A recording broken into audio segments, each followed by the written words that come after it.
শিৱশম্ভুৰ মন্দিৰত কি বস্তু দান কৰিব লাগে?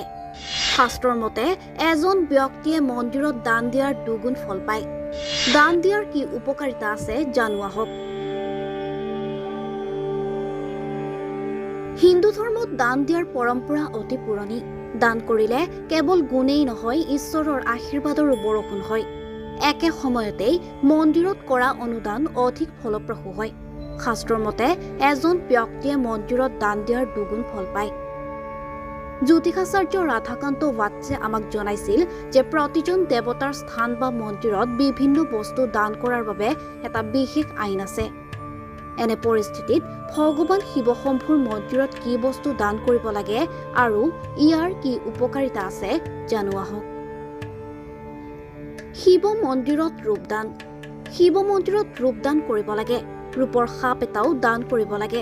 শিৱ মন্দিৰত শস্য দান কৰিব লাগে। শিৱ মন্দিৰত খাদ্য শস্য দান কৰিব লাগে। 5 প্ৰকাৰৰ শস্য দান কৰিলেই শিৱ সন্তুষ্ট হয়। শিৱ মন্দিৰত ৰুদ্ৰাক্ষ দান কৰিব লাগে।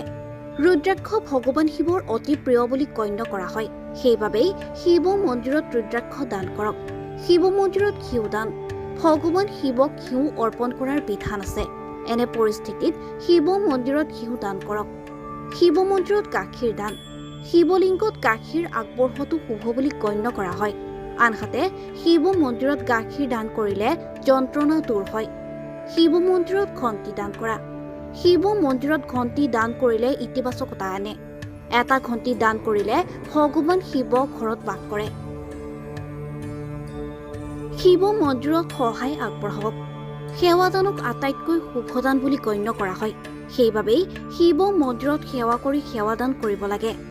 যদি আপুনিও শিৱ মন্দিৰলৈ গৈ দান দিব বিচাৰে তেন্তে এইবোৰ বস্তু শিৱালয়ত দান কৰিব পাৰে। ইয়াৰ দ্বাৰা আপুনি ভগৱান শিৱৰ আশীৰ্বাদ লাভ কৰিব।